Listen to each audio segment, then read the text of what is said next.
Bonjour, c'est Claire-Lise.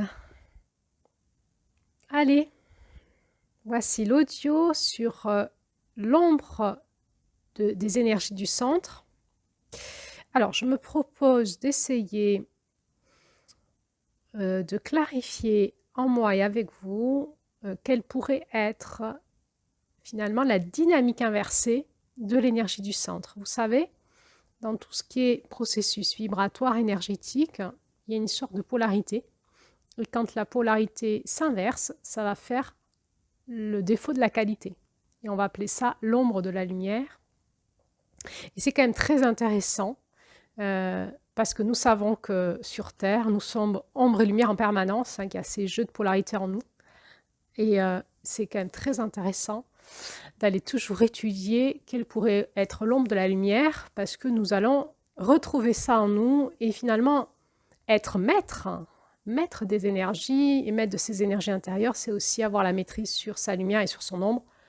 Alors, on ne maîtrise pas sur, c'est un abus de langage, c'est-à-dire finalement l'expérience, par l'expérience, rencontrer, connaître, comprendre, mettre en conscience ces dynamiques intérieures, ombre et lumière en nous, la voir aussi à l'extérieur de nous et finalement arriver à jouer avec, à danser avec, pour arriver peut-être un jour à créer ce phénomène d'harmonisation en nous et entre nous, entre ombre et lumière de chacun de nous.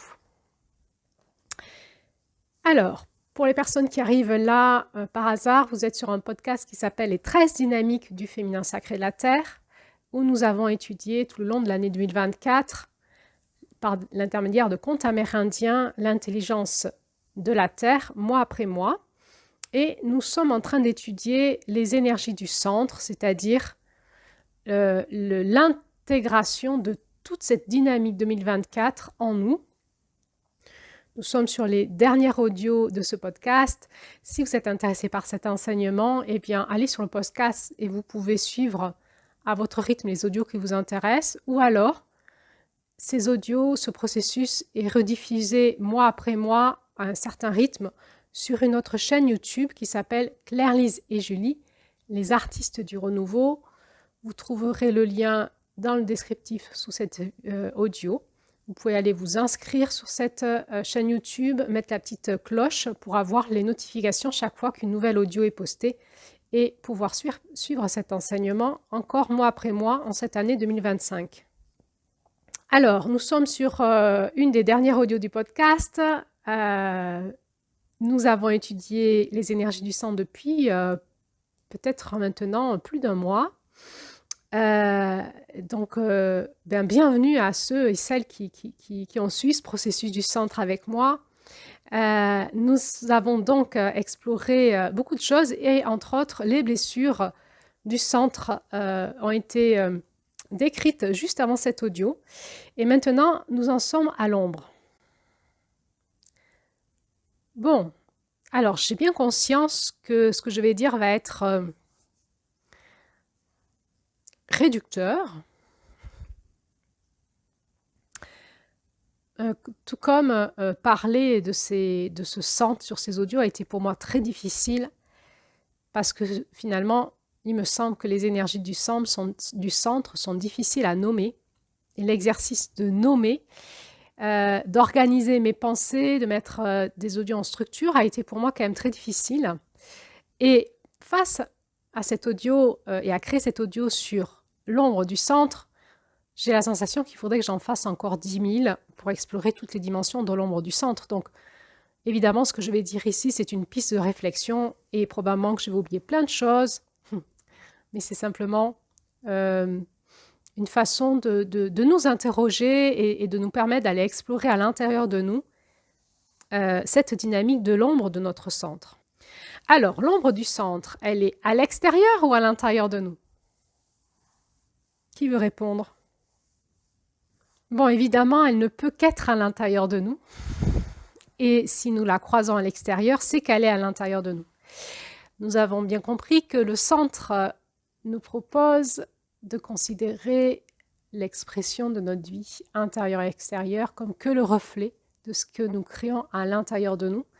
Alors, quand nous croisons des ombres tout à fait déstructurantes, involutives, épouvantables, mortifères en n'en plus finir, eh bien, quand nous sommes dans le centre, nous nous disions « Oups, oups, qu'est-ce que ça fait ça à l'extérieur de moi ?» et du coup, comment ça vient me parler de moi à l'intérieur de moi. En général, pour l'ombre du centre, je parlerai d'abus de conscience.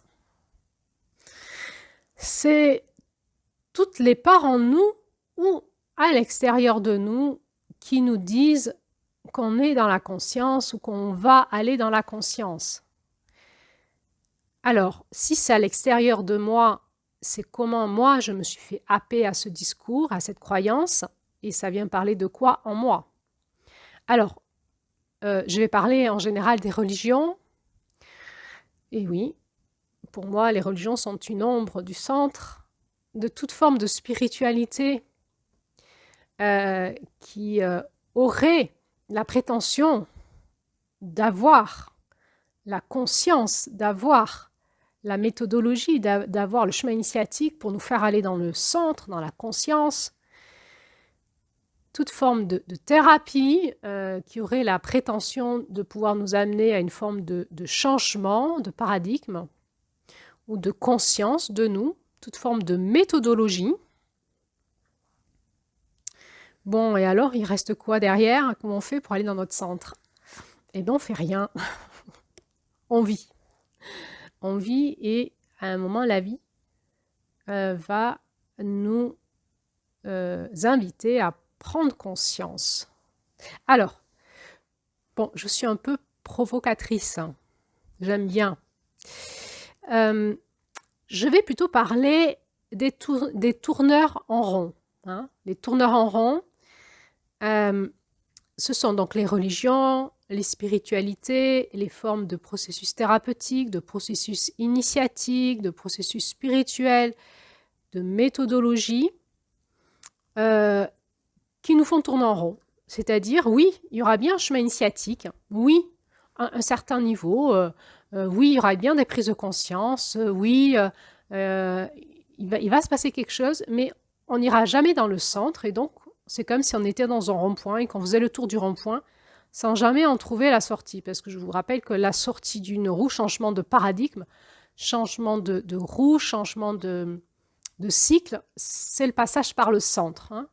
C'est une spirale d'évolution et les spirales d'évolution nous demandent de passer par notre centre. Comment on s'en rend compte qu'on est dans une forme de religion, spiritualité, thérapie, chemin initiatique, méthodologie, qui serait une ombre du centre? Eh bien, en un moment, on va avoir l'impression de perdre notre temps. On se fait consommer dans notre temps, mais il n'y a rien qui change. Alors oui, il y aura des prises de conscience, mais on ne changera pas de paradigme. Ah! Est-ce que nous, qui sommes des accompagnants spirituels, des accompagnants en thérapie, des accompagnants des processus initiatiques, est-ce que nous sommes des tourneurs en rond? Est-ce que nous sommes capables d'amener les personnes qui nous font confiance jusque dans leur centre et de les accompagner au changement et au changement de paradigme? Capable, ça ne veut pas dire qu'on a la bonne méthodologie, ça veut dire qu'on a la bonne posture, la bonne écoute, et que nous-mêmes, nous passons régulièrement par les énergies de notre centre, de remise en question. Ça nous demande souvent d'être supervisés et supervisés par plusieurs regards différents, d'avoir ce contre-pouvoir qui nous maintient tout le temps au centre et qui nous fait bouger en permanence sur qu'est-ce que il se passe entre moi et les personnes qui me font confiance en termes d'abus de conscience, abus de pouvoir, abus de faiblesse. Est-ce que je fais tourner en rond les gens dans mes croyances, dans ma méthode magique, dans mon processus initiatique génial, dans la dernière méthodologie qui révolutionne le monde? Est-ce que je pense qu'avec ce que je propose comme processus dynamique, outils, méthodologie, je vais sauver le monde? C'est par là le chemin, venez donc vers moi. Et si moi je suis dans des processus initiatiques avec des maîtres initiatiques, dans des processus spirituels, dans des religions, dans des processus thérapeutiques. Et qu'à un moment, j'ai vu, j'ai tourné en rond dans la roue, c'était bien, probablement, c'était bien, mais jamais je n'ai pu passer par le centre. Est-ce que c'est moi qui ne suis pas allée avec mes blessures, et c'est OK, ou est-ce que j'étais face avec quelqu'un ou plusieurs personnes qui manifestaient l'ombre du centre? C'est quoi l'ombre du centre? Je ne veux pas que tu changes. Pourquoi je ne veux pas que tu changes? Parce que j'en ai un intérêt. Ça me donne du pouvoir sur toi. Tu es dépendant de moi. Je vais toujours te promettre que l'atelier d'après, on va aller plus loin, on va aller plus loin, on va aller plus loin. Et quelque part, c'est aussi le maître initiatique qui ne veut pas que son élève le dépasse, ou le thérapeute qui ne veut pas que son client guérisse, ou le coach qui ne veut pas que son client réussisse professionnellement mieux que lui,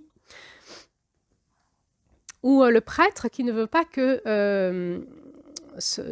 les personnes qui assistent à sa messe aient accès directement au divin dans leur cœur, qu'ils puissent lire les livres sacrés de manière autonome et puissent être eux-mêmes des prédicateurs finalement. Peut-être que c'est maître initiatique, peut-être que c'est thérapeute, peut-être que c'est coach, peut-être que c'est prêtre, c'est prêtresse, c'est tout ce que vous voulez. N'ont pas la capacité aussi de remettre en question leurs croyances, leurs outils, leurs dogmes, mais n'ont pas la capacité même d'évoluer, de vous faire évoluer avec eux. Et du coup, il va se passer des scénarios souvent inconscients où vous allez être mis à votre place de c'est eux au centre, c'est eux qui ont la conscience, le savoir, le sachant, qui sont en lien direct avec le divin ou pratiquement, et vous tournez autour de la roue et du centre sans jamais y avoir accès. Vous ne passerez pas par-dessus le maître. Alors, il y a toute une dynamique aussi narcissique. On va rencontrer les faux maîtres de la conscience, les fausses lumières. Ce qui est encore plus on va dire vicieux, il y a vraiment des faux maîtres qui ressemblent à la vraie lumière. Il y a vraiment des fausses lumières de contrefaçon qui peuvent avoir vraiment des discours et des attitudes et des postures belles qui font envie et qui fait qu'on tourne autour d'eux. Ils sont comme le soleil et vous êtes comme la terre qui tournez autour du centre sans jamais le devenir, évidemment. Parce qu'ils sont solaires, ils sont narcissiques et parfois ce sont même des fausses lumières, donc des lumières inversées, une ombre donc, mais avec une apparence de vraie lumière très belle, pas forcément que narcissique, mais réellement où on a l'impression dans le discours, dans ce qui est dit, dans ce qui est nommé, que c'est ça en fait, ils sont dans la conscience. Comment on va voir la différence entre, on va dire, un maître initiatique et un faux maître? D'abord, il faut se laisser du temps parce que le maître, c'est un être humain aussi qui a ses propres mécanismes de défense, ses difficultés. Déjà, s'il est supervisé, c'est un bon signe. S'il est supervisé par plusieurs personnes, c'est un bon signe. S'il a la capacité de se remettre en question avec le temps, parce qu'il faut du temps pour se remettre en question, il faut comprendre les expériences qu'on vit. C'est pas évident, en fait, d'initier des groupes. C'est une bonne chose. C'est pas parce que vous n'êtes pas d'accord avec lui et qu'il vous dit que c'est lui qui a raison, que vous qui avez tort, à un moment que c'est un faux maître. Laissez du temps aux choses, observez, questionnez, voyez comment il se positionne, mais la personne en fait qui vous accompagne dans le chemin, il n'est pas au centre, vous ne tournez pas autour de lui. La personne qui vous accompagne à aller vers votre centre et à y passer. C'est quelqu'un qui vous accompagne, qui vous tient la main, quelque part, qui peut-être se met à l'extérieur de la roue et en bordure et vous contient dans la roue pour que petit à petit vous alliez dans le centre, dans votre centre, et qui va vraiment vous autoriser à le dépasser. C'est-à-dire à renaître à vous-même, à s'éveiller. Il va vous donner tout son potentiel qui est à sa disposition pour que vous puissiez vous éveiller. Ce qu'il veut, c'est ça. C'est-à-dire, ce sont des personnes qui travaillent vraiment leur posture d'accompagnant, leur humilité, qui vont avoir leur propre processus, difficultés, égaux, qui vont travailler ça. Ils sont aussi dans le processus alchimique, ils sont souvent pas du tout des êtres éveillés, accomplis. et ils vont être dans leurs difficultés propres, mais leur posture reviendra toujours à vous accompagner vers votre centre et ce n'est pas eux qui sont au centre du processus. Alors bien sûr, bon, c'est faux maître, hein, il peut y avoir vraiment des charlatans hein, qui vous piègent hein, dans ce monde de bien-être, d'éveil spirituel, d'éveil de conscience, qui vous piègent parce que vous êtes prêt à beaucoup payer pour les écouter et ils ont des techniques de manipulation accomplies. Et donc, on est dans des processus qui peuvent être vraiment des sectes, mais aussi des processus d'arnaque, d'abus, et donc des vrais pièges, des charlatans. Hein. On peut aussi avoir des incompétents. Des personnes qui sont dans des processus de mode, et là je mets en garde sur les 13 mères originelles, qui sont un vrai processus initiatique puissant, qui est vraiment lié à la dynamique, à la sagesse, à l'intelligence de la Terre, donc c'est pas rien, c'est cosmique, mais il y a un effet de mode où on fait des cercles de femmes autour des 13 mères originelles, et est-ce que les accompagnants peuvent vous accompagner dans ce processus-là jusqu'à dans votre centre? Ben moi, pour avoir participé à plusieurs processus comme ça, ben non, en fait, non. Donc, alors, ça peut être des personnes qui vous mettent en lien avec ces comptes, ça peut être des personnes qui utilisent ces comptes de manière psychologique, de manière comme des comptes, on peut les utiliser de plein de façons.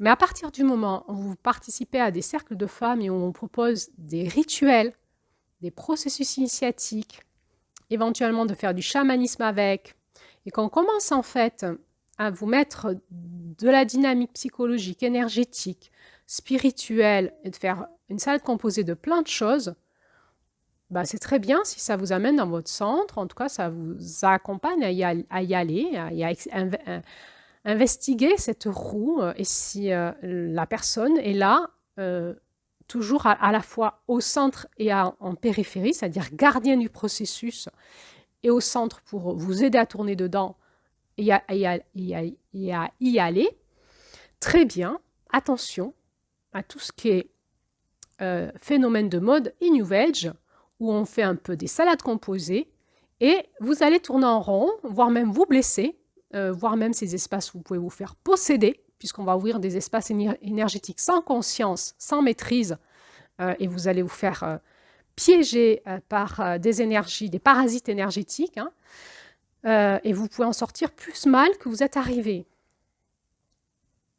C'est un phénomène actuel, le phénomène de la mode, et le fait qu'au lieu de rester à sa place, et éventuellement proposer un cercle de parole autour de ses comptes, par exemple, si on veut s'ouvrir à ça et parler de ça avec d'autres femmes, on va commencer parce qu'on a fait des processus chamaniques, on a fait des ateliers, on a vu que la personne qui nous accompagnait nous faisait travailler avec des rituels chamaniques, etc. On va vouloir faire pareil et on va devenir une contrefaçon. C'est-à-dire que si la personne avec qui vous avez fait des processus initiatiques était vraiment une personne qui vivait un appel, était vraiment à sa place, était vraiment avec la dynamique des 13 mères originelles, avait reçu dans son cœur toute une mise en forme de propositions de rituels, était vraiment supervisée, elle était à sa place, ombre et lumière, avec ses difficultés, etc. Mais si elle ne vous a pas enseigné sa méthodologie, eh bien, il n'y a aucune raison de faire comme elle. Ça va devenir de la contrefaçon. On va faire comme l'un et l'autre, on va faire une salade composée, et ça va faire une explosion dans le processus, une explosion chez les personnes. Pourquoi? Parce que cet effet miroir hein, du cristal, parce qu'on travaille l'énergie du cristal à la fin, on est sur la conscience des 13 crânes de cristal, c'est pas rien, ce processus initiatique des 13 mères originelles ou des 13 gardiennes. Et à la fin, il va se passer ce qui doit se passer, il va y avoir retour à l'envoyeur. Et chez la personne qui initie les groupes, et chez les personnes qui suivent cette personne en croyant que c'était quelque chose de bien. Alors, il y en a beaucoup aujourd'hui. Il y a beaucoup d'abus de pouvoir, d'abus de conscience avec ce processus des 13 mères originelles par inconscience, j'ai envie de dire, par incompétence. Les personnes ne se font pas superviser, du coup ne peuvent pas prendre conscience de leur erreur, ne peuvent pas rectifier. Il y a un phénomène de business, il y a l'envie de faire comme les autres. Et puis, c'est vrai que les 13 mères, ça parle du féminin, c'est agréable, on peut faire plein de choses avec. Simplement que ce n'est pas juste un truc comme ça, c'est qu'on est en train de travailler avec les énergies des 13 crânes de cristal, c'est pas rien. Et donc, à un moment, Jamie Sams nous dit, donc dans un des chapitres de conclusion, elle dit « Mes aînés ajoutèrent que bien des humains allaient rêver des crânes de cristal et de prendre part aux rêves de paix de l'arc-en-ciel tournoyant, mais que seuls ceux qui en gagnaient le droit à travers leur connexion aux 13 mères de clan deviendraient les gardiens des véritables crânes de cristal. » Beaucoup de personnes sur notre Terre croient qu'elles sont en lien avec les crânes de cristal à travers les visions qu'elles ont ou les messages spirituels qu'elles reçoivent.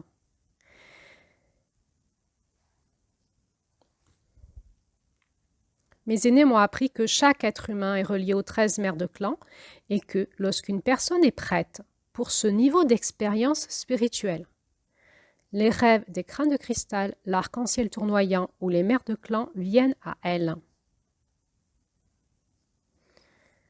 Cette forme d'initiation est simplement un accès à la roue de médecine des mères de clan qui va donner à chaque individu le droit de commencer à apprendre les leçons qui lui sont possibles.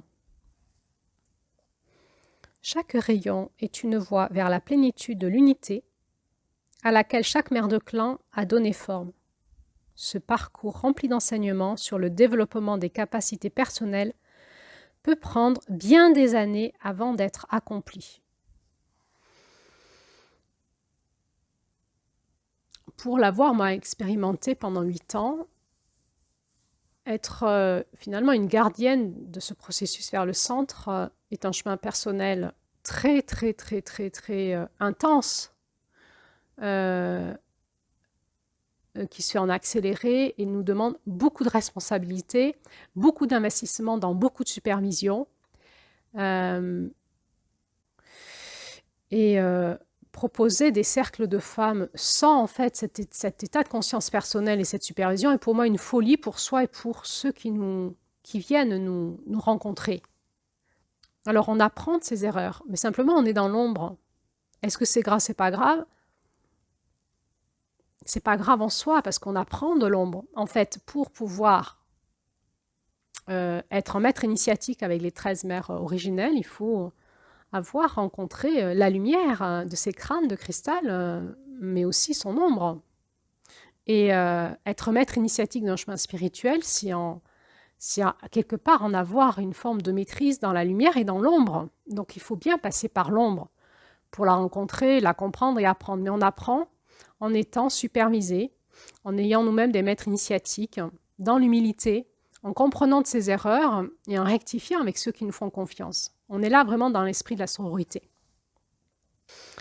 Alors, est-ce que ça veut dire qu'il ne faut pas faire des cercles de femmes autour de ces enseignements? Eh bien, demandez à votre cœur, à votre centre. L'appel, il vient de la terre. L'appel, il vient de la terre. Il vous prend et vous n'avez pas le choix. Ça vous met à une place. C'est que ta volonté soit faite et non la mienne. Et parfois, vous avez l'appel et ça vous prend, il faut le faire. Et parfois, ça vous dit maintenant tu arrêtes et c'est pareil, vous arrêtez. Il y a quelque chose qui est vraiment, qui nous demande d'être dans le centre, dans une posture d'humilité. C'est-à-dire, dans le centre, on est à la fois tout et rien. On amène les personnes vers un certain espace, on sait où on les amène, et en même temps, on ne sait pas. Et on est tout petit. On sait qu'on est dans une certaine forme de conscience, et en même temps, on a conscience qu'on a conscience de rien, et que c'est un espace de prière. Dans l'humilité. Alors, si vous ressentez l'appel dans votre cœur, eh bien, démarrer des cercles de femmes, bien sûr, c'est important. Toujours connecté à votre centre, connecté aux 13 mères. Il faut avoir la capacité d'aller dans la maison du conseil de la tortue dans votre cœur, d'être à l'écoute de leur enseignement, de leur guidance, de leur transformation en vous et de faire passer votre médecine. Ne plagiez pas la médecine d'une autre personne, sauf si il y a quelque chose qui est OK entre cette personne et vous, pourquoi pas? Et si les 13 mères vous disent que c'est comme ça que ça se passe pour vous. Mais sinon, vous êtes en lien avec votre propre médecine, en lien avec ce que vous dit la Terre, en lien avec ce que vous dit les 13 mères, dans vos dons et compétences reliés à votre cœur, à votre centre. Vous êtes en lien, vous allez dans la maison du conseil de la tortue pour rester dans le centre. Si vous ne faites pas ça, vous n'êtes pas en lien avec les énergies du centre de cette médecine. Voilà, tout simplement. Et donc, faites-vous aider en supervision multiple et variée pour vous accompagner dans la dynamique de ces cercles. Parce qu'il y a, évidemment, il y a quelque chose qui est en lien avec notre pays, la France, où on fait des cercles dans un cadre particulier, avec des postures particulières, des tarifs particuliers, des outils particuliers. Puis après, il y a le travail sur votre centre à vous et tout ce que ça vous fait de travailler avec ces groupes, travailler en vous. Et donc, il faut que vous soyez accompagné pour votre propre avancement et la protection de ceux qui vous font confiance. Donc, dans l'énergie de cette ombre, si je récapitule, il y a les faux maîtres, il y a les charlatans, il y a les gourous, dans le sens négatif du terme, il y a les incompétents, on en était là, les gens qui pensent, qui se trompent par ignorance, par immaturité, par innocence, qui vont apprendre leurs erreurs. Là, on est vraiment dans l'énergie du Sud, de juin, donc là on est dans l'ombre de la conteuse, mais dans le centre, on ne peut pas dire que dans le centre, on est dans l'inconscience. Alors on peut être dans l'inconscience, mais le travail du centre, c'est le travail sur la conscience. Donc nous devons pouvoir aller dans la conscience. On ne peut pas accompagner un processus initiatique pour faire aller les personnes dans leur centre, dans leur conscience, si nous-mêmes on ne sait pas y aller, c'est aberrant. Alors, les effets de mode, le business, ça marche bien parce que éventuellement, on va leur faire des processus initiatiques avec telle et telle énergie de chaque mère, avec nos compétences. Les gens sont contents, ils avancent avec telle et telle mère, ils se retrouvent aussi entre femmes, c'est agréable. Alors ça, c'est valable pour tous les processus chamaniques ou spirituels. On se retrouve, on est heureux de se retrouver, on avance, mais à un moment, on ne passera pas par le centre. Voilà, jamais. On va tourner en rond. Et là, ça crée du business. À chaque fois, on vous explique que, oui, il faut passer une étape après une étape après une étape. On croit qu'un jour, on va changer, on ne change jamais. Quelque part, on perd du temps et ce n'est pas rentable au niveau de notre investissement financier. Ah, ça c'est un peu grinçant. Aujourd'hui en France, ce n'est pas des processus gratuits. Je veux dire, si c'est une religion, moi quand je vais à la messe, je ne paye pas. Ou je paye quelques deniers peut-être au moment où il y a le panier qui passe là, mais sinon je ne paye pas. Mais si je fais des processus initiatiques qui sont payants, eh bien je dois en avoir pour mes sous. Alors peut-être que j'en ai pour mes sous parce que je rencontre des filles, c'est sympa, il y a une dynamique, il y a une créativité, on découvre des contes, ça nous fait avancer, oui. Mais là, je ne vous parle pas de ça. On avait vu tout au long de l'année les ombres de chaque mère. Là, je vous parle de l'ombre du centre. Est-ce que ce processus va vous faire passer par votre centre? Si oui, bon, vous pouvez vivre vos blessures, vos résistances, c'est OK en fait, ça, vous allez prendre conscience de où vous en êtes. Sinon, posez-vous la question, pourquoi vous payez? Est-ce qu'il y a du business derrière? Est-ce qu'on vous fait tourner en rond? Est-ce qu'on vous dit toujours la même chose depuis 2, 3 ans, 4 ans, 10 ans?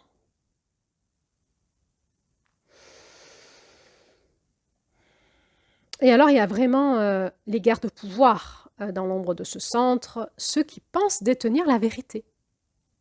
Ah oui, ceux qui pensent maîtriser la conscience.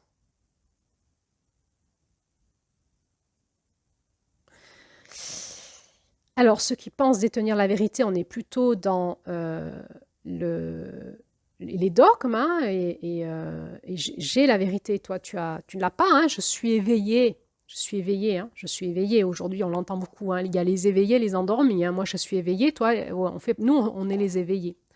On entend ça beaucoup dans le monde complotiste. qu'est-ce que je veux dire par monde complotiste? Aujourd'hui, de mon point de vue, hein, je vais différencier le monde complotiste euh, du monde New Age. Alors, je sais, je mets des étiquettes et tout, je fais comme je peux, hein. Et suivant aussi mon niveau d'expérience et de compréhension des choses. Dans le monde New Age, c'est plutôt un boulga spirituel dans lequel on a mis plein de choses. Ce qu'on veut, c'est du bien-être. Le monde de la conscience, on l'a compris, c'est pas un monde du bien-être. Pour aller dans la conscience et l'éveil de conscience, il faut accepter que ça bouscule notre ego, que ça bouscule nos structures, que ça bouscule nos croyances, que ça nous amène à un changement. Et on n'est pas à se caresser dans le sens du poil et à se dire, mais oui, nous, on est dans le bien et l'autre, il est dans le mal, et le bien-être, la bienveillance, la bien-pensance. Ok, ça c'est le monde New Age, c'est une religion pour moi. Le monde du complotisme, c'est quoi? C'est des personnes qui regardent le monde sous le biais, un biais paranoïaque.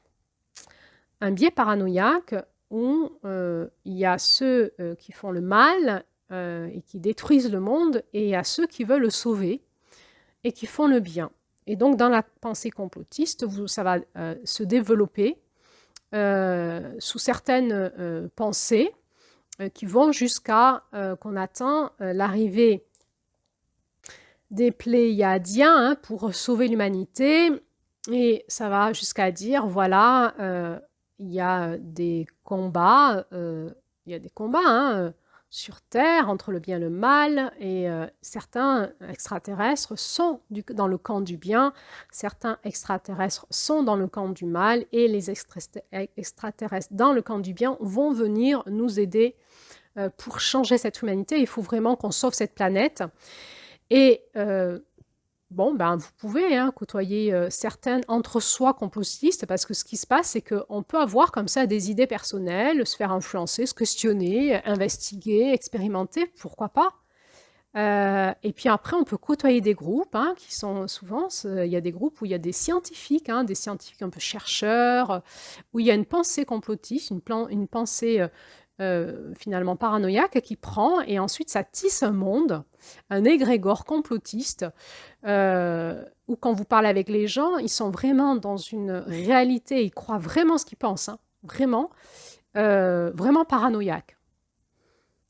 Tout en étant scientifiques, sur deux, ils font des voyages chamaniques, ils sont connectés à tout un tas de mondes, et ils sont sûrs, ils discutent avec des espaces de conscience qui leur disent ça, et donc ils pensent vraiment avoir la vérité, et que toute personne qui n'est pas en lien avec ces espaces-là de conscience comme eux, ben, ne sont pas éveillés, et que eux ils sont éveillés. Alors, bon, c'est le bazar, hein. Et comment je sais que moi, je suis du coup pas dans le New Age, pas complotiste, et dans la conscience? Eh bien, j'en sais rien. Je suis un peu complotiste, un peu dans le New Age, ou beaucoup à des moments, peut-être beaucoup complotiste à des moments. Et on sent hein, que l'espace de la conscience, l'espace de l'esprit, l'espace des croyances va bouger, et revenir à cette dynamique du cristal, revenir à ce crâne du cristal. C'est vraiment laisser notre esprit se purifier, se clarifier dans un monde actuellement qui vient vraiment essayer de happer notre esprit par tout un tas de croyances, de dogmes qui nous sortent des religions, même de certaines spiritualités, et où finalement on a l'impression, même dans le monde scientifique, on est éveillé maintenant, hein, qu'on sait des choses. On est dans un monde où il y a une telle pollution du monde de l'esprit, et aussi par tout un tas de vidéos qui sont proposées sur les réseaux sociaux et dont YouTube, par exemple, d'enseignement, mais aussi d'exploration du monde de la conscience, que dès que vous explorez le monde de la conscience, vous êtes dans une réalité, un tissage du rêve, et vous croyez que vous êtes dans la réalité. C'est évidemment ça. Comment je sais que je ne suis pas dans la réalité, que je suis dans les illusions? Juste parce que au fond de moi, je le sais, et je sais que l'espace de mon esprit est un espace d'illusion. Et j'attends d'arriver dans mon centre pour que tout s'écroule, et qu'à un moment, j'ai une levée du voile, quoi, dire « Ah ouais, voilà, je sens mieux ça ». Comment on sait que, du coup, qu'on est dans ce moment de vérité et qu'on est dans cette levée du voile? L'espace du centre n'est pas un espace de dualité, de bien-mal. et de bien-pensants, et il y a ceux qui pensent bien, ceux qui pensent mal, il y a ceux qui font bien, ceux qui font mal, et il y a ceux qui ont la conscience, ceux qui l'ont pas. Il y a les méchants et les gentils, il y a le bas astral et les fréquences supérieures. On investit ça dans certaines parties d'énergie de l'année. Hein. On a investigué ça avec la mer d'avril, la mer de mai, la mer de juin. On est allé explorer les espaces énergétiques et vibratoires de lumière inversée, de bas astral, de parasites énergétiques, de larves énergétiques, tout ce que tu veux, c'est vrai. Mais dans ces espaces-là, on va les retrouver dans le centre, évidemment. Mais dans le centre, c'est l'unité. C'est vrai et c'est pas vrai. Je tiens les paradoxes. Dans le centre, j'explore, c'est simple à comprendre. Dans le centre, j'explore mon oranda. Je comprends que mon moi, ce que je vis, n'est que l'expression de ma cartographie intérieure, de mon chemin de vie, comme il est inscrit dans mon oranda.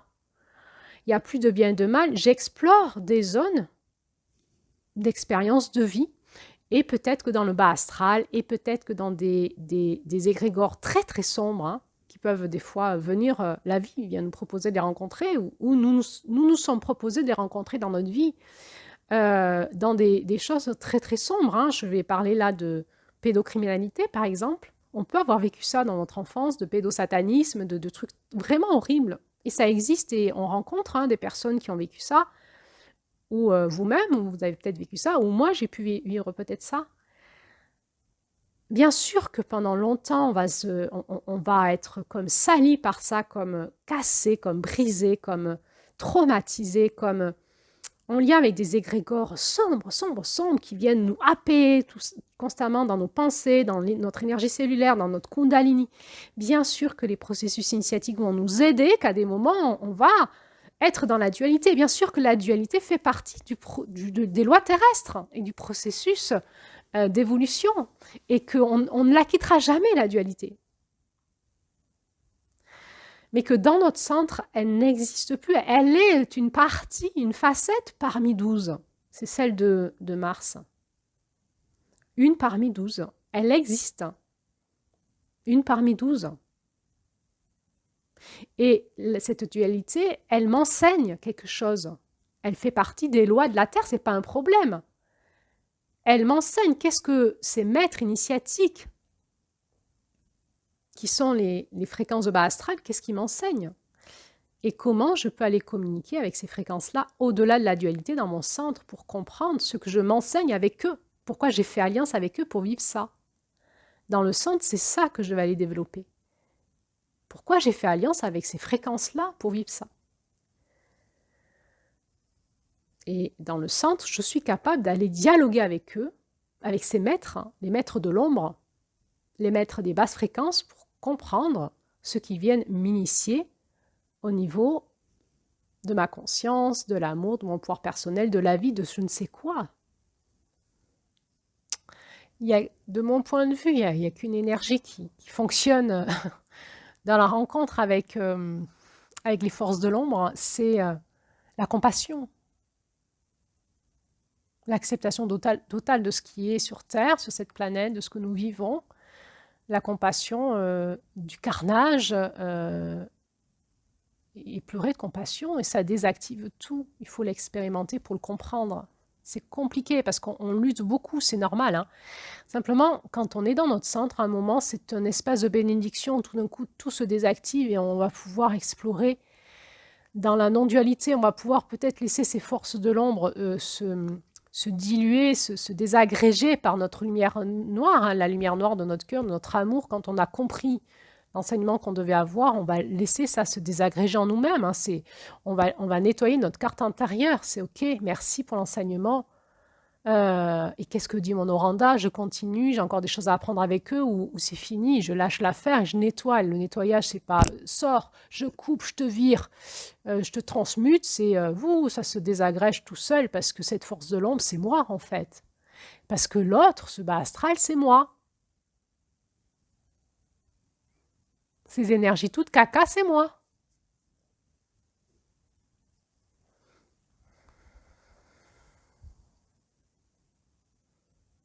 Alors on va trouver l'ombre inversée parce que dans le centre, il y a les opposés complémentaires et on va retrouver aussi en ombre, hein.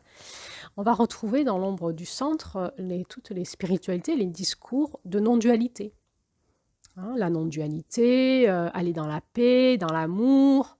Il suffit de prier et de faire des cercles de prière pour désagréger les forces de l'ombre.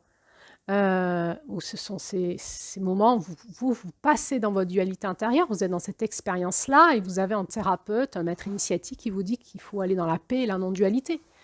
Ben, c'est crétin, parce que vous n'êtes pas encore dans votre centre là. Il va falloir vous accompagner étape après étape jusqu'à ce que vous soyez dans votre centre et que dans votre centre, vous allez pouvoir dire « Ah ok, je peux comprendre pourquoi je me suis créé ça, quel était mon chemin d'expérience. » Il va y avoir plein d'étapes jusqu'à que j'arrive dans mon centre pour comprendre ce chemin. Et j'en suis pas là aujourd'hui. Si je suis en train d'expérimenter la dynamique de Mars, de dualité dans un espace d'expérience de ma vie, et que j'ai un maître initiatique qui me dit la dualité n'existe pas, le bien, le mal n'existe pas, les forces de l'ombre, c'est toi.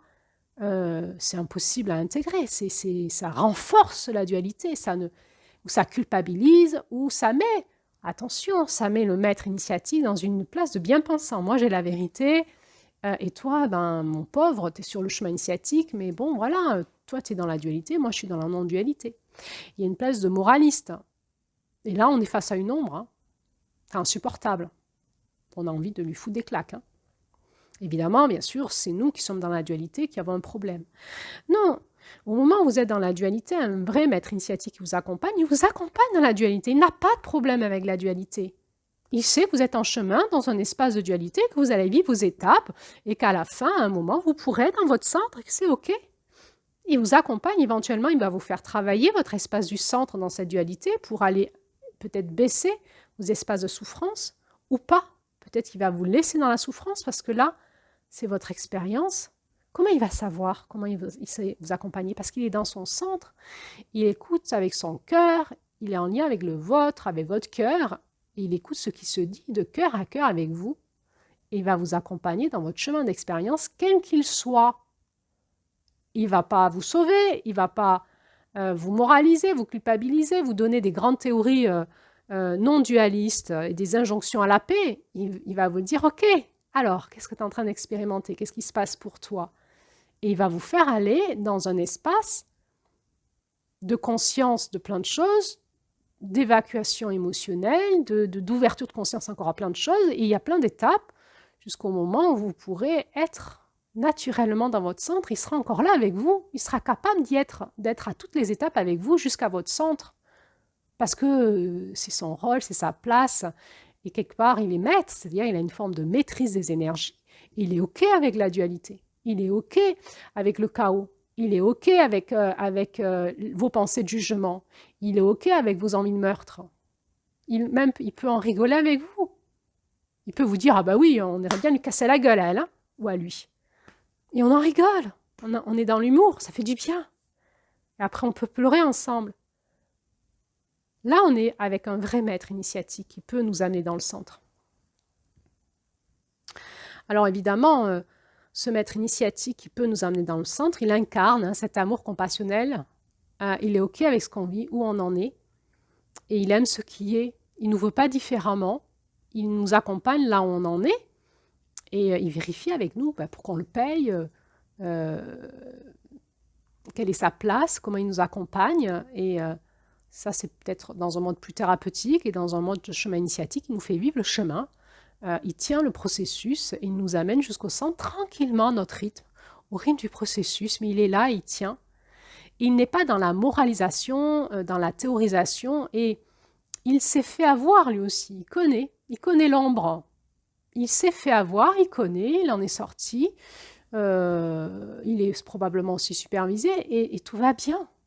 Il n'y a plus de résistance, de frottement entre l'ombre et la lumière. On y est, là on est dans une dynamique plus dans l'ombre, là on est dans une dynamique plus de lumière, et c'est impermanent, c'est éphémère, et demain ça sera différent, et on chemine ensemble. Alors on va rencontrer, hein, dans le monde entre autres du New Age, hein, ce qu'on peut appeler un peu le monde des hippies, hein, ou le monde alternatif, hein, ces personnes qui sont très dualistes, qui sont des bien-pensants, qui pensent qu'il y a une façon de vivre bien et une autre mal. Donc, il faut être écolo, il faut être bio, il faut manger végan, il faut avoir un habitat écolo, il faut s'habiller comme ça, il faut boire l'eau comme ça. Et si vous faites pas, si vous vivez pas dans leur façon de faire, vous êtes dans le mal.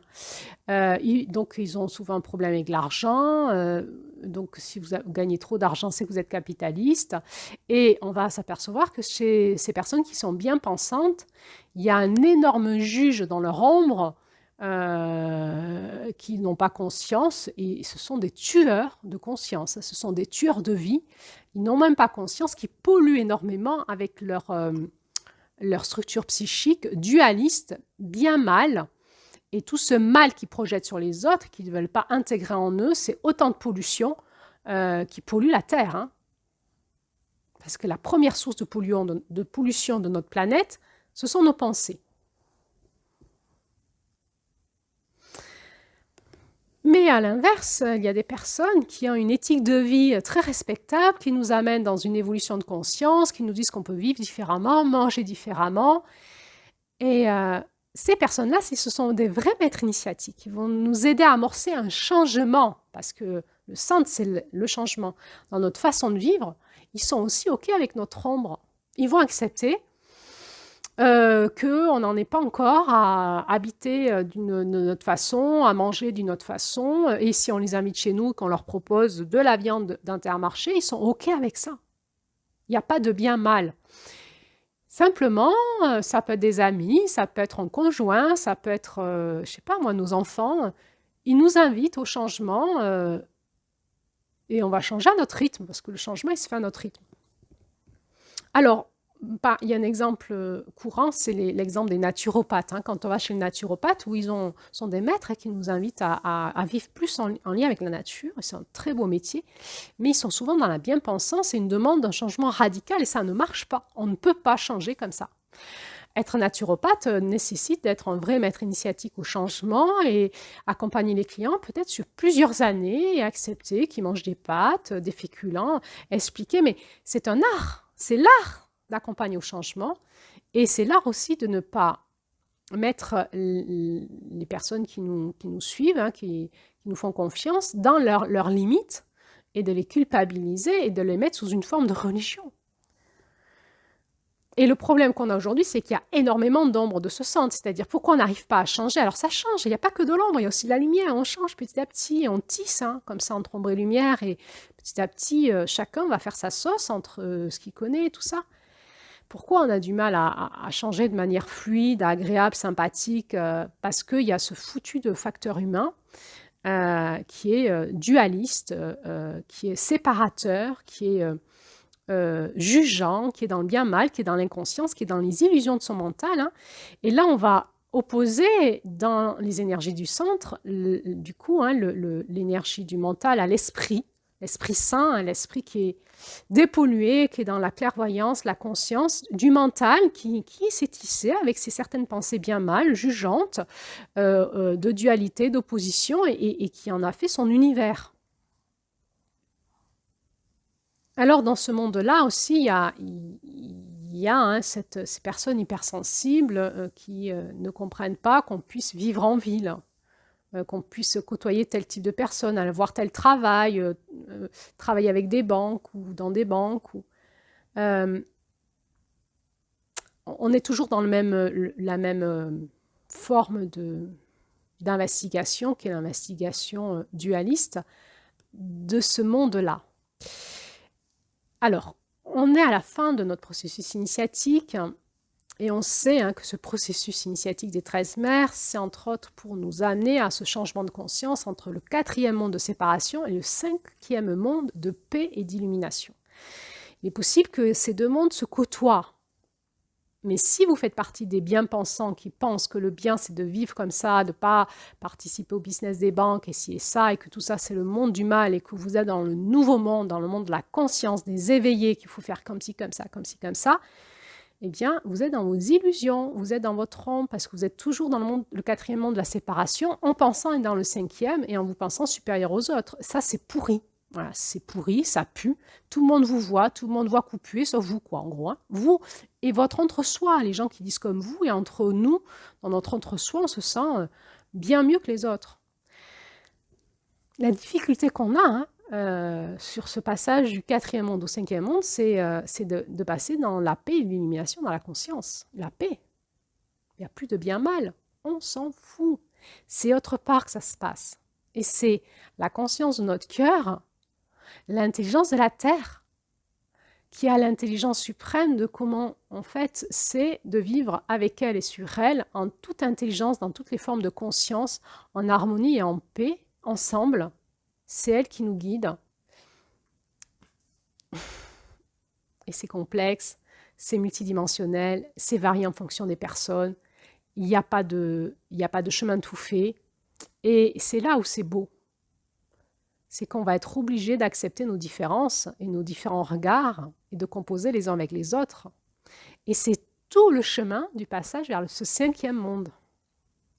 C'est cette intelligence collective qui est une intelligence des cœurs, de la connexion à la terre, de la connexion à la guidance des 13 crânes de cristal, de cette intelligence de la terre, à l'amour, à la paix, à l'harmonie et à la complétude. Et c'est d'accepter qu'on est tous différents. On peut adorer des personnes qui ont des regards, qui nous aident sur comment vivre plus en harmonie avec la nature, d'autres qui vont nous donner des conseils encore aujourd'hui, comme on est indépendant des banques, pour faire des astuces avec les banques, d'autres qui vont nous donner des conseils sur plein de choses qui pourraient nous paraître aujourd'hui. On aurait l'espérance que demain on pourrait vivre différemment, mais aujourd'hui on en est encore là, et qui pourraient nous donner le conseil sur des peintures acryliques, je ne sais pas quoi. Mais avec l'espérance que demain, ça sera fini. Je veux dire quoi? Je veux dire que dans notre cœur, on a tous un rêve. C'est d'être plus en harmonie avec la nature, entre nous, avec le vivant. Et cette énergie de vie qui est en nous, dans nos habitats, dans nos habits, dans notre nourriture, entre nous, dans notre sexualité. Le monde de la sexualité, il y a du travail. On en est là, quoi. Accepter ce qui est. C'est ça, la sagesse du centre. Dans notre présence, dans notre toute-puissance, dans notre omnipotence, dans notre omniscience, et en même temps, nous avons la capacité de réinformer tout ça, et en même temps, ça nous met dans notre impuissance, et c'est OK. L'amour, le chemin de l'amour, il est patient, il est tolérant, il est humble. On sait que tout ce qu'on pense est faux, en fait. On en a conscience. Donc, il y a une forme de conscience, il y a une forme d'humour, d'humilité, d'humour à soi-même même. Il y a une forme de compassion, il y a une forme de beauté. Je regarde l'autre dans sa beauté, il est différent de moi et on est dans la complétude. Comment toi tu peux m'aider? Comment moi je peux t'aider à notre rythme chacun? On a tous besoin les uns des autres, moins on met de lois, de dogmes, de jugements, de bien-mal, de non, mais moi je mange pas les trucs d'Intermarché, moi je participe pas à ce monde-là, moi je n'achète pas sur Amazon. Ok, mais moi si, et si je te fais un cadeau que j'achète sur Amazon et que je te l'envoie en cadeau directement chez toi, tu l'acceptes? Ah ben non, c'est pas dans mon éthique. Ok, alors dis non à l'amour. C'est très dur parce que l'ombre de la conscience nous rend inconscients de notre propre inconscience. Donc on croit être dans la conscience et on est totalement dans l'inconscience. Il n'y a que l'amour dans notre cœur qui va pouvoir nous montrer ça, notre oranda, notre volonté d'y aller, notre reconnexion à notre cœur. Et il va y avoir une opposition entre notre structure psychique, notre mental, notre ombre et notre amour. Nos pensées vont pas lâcher comme ça, mais ça jamais, je peux pas accepter, c'est pas bio, c'est pas ci, c'est pas ça.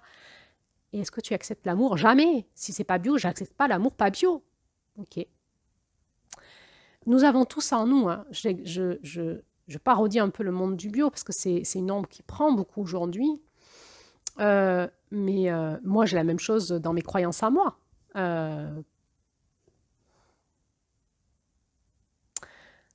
l'amour, hein, l'énergie du centre vient en fait travailler en permanence comme une pâte à modeler notre cerveau, nos neurones, nos croyances. Il vient nous demander de pacifier nos pensées, nos émotions et de nous harmoniser avec la Terre et notre écosystème et d'aller dans l'amour et dans la complétude les uns avec les autres. Chacun a ses dons, ses talents et on va dans la complétude. C'est dur.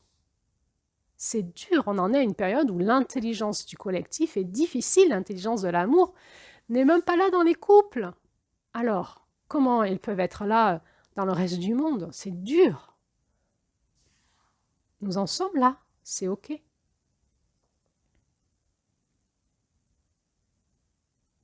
Alors, il y aura encore une autre chose, hein, dans l'ombre, c'est nos conversations de bistrot, de barbecue. Voilà, quand on discute entre nous, on pense avoir la bonne parole, la bonne pensée, la bonne conscience. Et on remet l'autre dans une autre case. L'autre ne sait pas, moi je sais, hein. On se remet au centre. Ok, écoutons comment on parle. Et pour changer, ça demande du temps. Juste déjà la conscience. Je regarde. Ah ouais, chaque fois, je suis dans la bien-pensante. Moi, j'ai une place. Ouais, moi, je suis thérapeute. Moi, j'enseigne les 13 mères originelles. Et moi, je vais t'expliquer. Voilà ce que disait 13 mères et tout. Puis je m'observe et je dis, ah ouais, ça y est, j'ai été dans mon ombre, là. C'est c'est OK. C'est OK. C'est très énervant. Ça fait mal au cœur. Ça fait mal à des parties de nous qui a envie d'être dans l'amour. Et puis, on travaille dans notre centre, nos dualités, tout ce qui n'est pas uni en nous finalement, hein, ce qui nous fait être dans cette ombre, c'est le manque d'unité entre notre ombre et lumière. C'est le passage de juin, quand on s'est unifié en juin, et c'est le passage de l'unité. Hein, le sud de la roue, c'est le passage d'unité. Vie, unité. Hein, vie, est, unité, sud, égalité, ouest, éternité, nord. Et si l'unité si nous ne sommes pas unifiés dans notre sud, ben, nous ne sommes pas unifiés dans notre centre. Ben, voilà, on en est là. On regarde avec la conscience et on se donne de la compassion. J'en suis là, je n'arrive pas à être autrement pour l'instant. Voilà. Et on remet ça à la grâce du centre, à la conscience, au processus alchimique, à la transformation. On écoute dans notre rêve intérieur, est-ce que ça nous convient ou pas?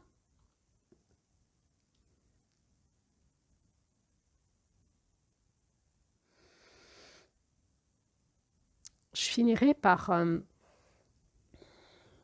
tout un tas de beaux discours aussi sur, souvent qui nous viennent du New Age, hein, sur nous sommes créateurs, notre libre arbitre, euh, et aussi peut-être la loi d'attraction, tous ces trucs-là, hein, qu'on va retrouver chez certains thérapeutes un peu New Age, bien pensants, qui vous mettent ça à des sauces, qui ne sont incapables de vous accompagner dans votre évolution de votre structure psychique.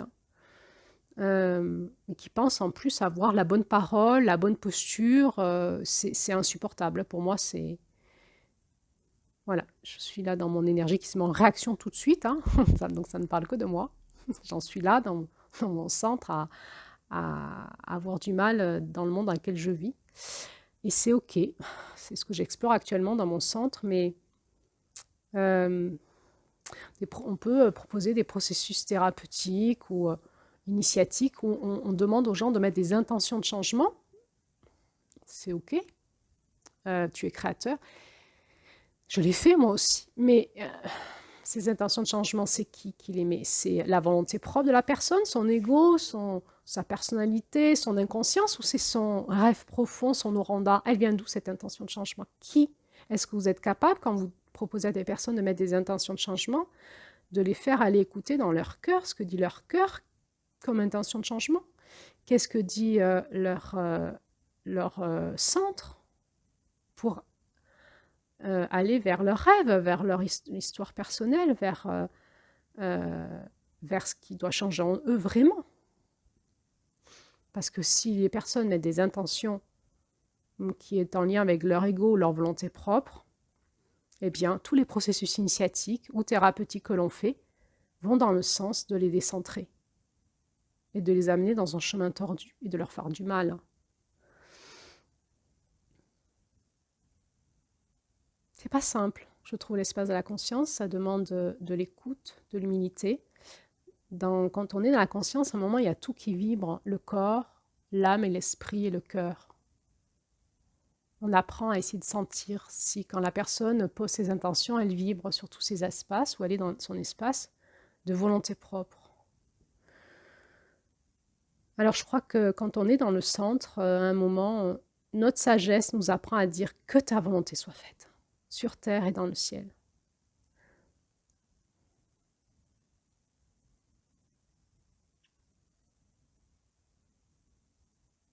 À qui je m'adresse quand je dis ça? À un Dieu extérieur en moi ou à cette omniprésence, omniscience, omnipotence qui est en moi, dans mon unité, dans mon centre. Dans mon centre, je suis reliée au divin, je suis reliée à Dieu, je suis reliée à la conscience supérieure, au grand esprit, au grand mystère, à l'amour universel, à la source. Dans mon cœur, en lien avec mon oranda, je peux dire au grand mystère que ta volonté soit faite, guide-moi.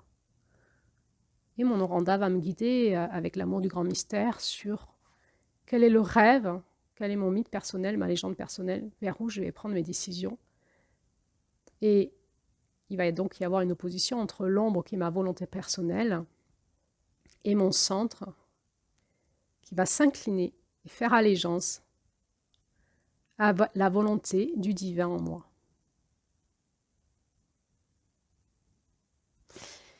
Bien, je vous remercie pour votre écoute. En cette année 2025, ces audios ont été postés le jour du dimanche de Pâques. Que ta volonté soit faite. Et je vous dis à demain pour le lundi de Pâques, la résurrection, avec les audios sur le couple dans le centre. Merci pour votre écoute.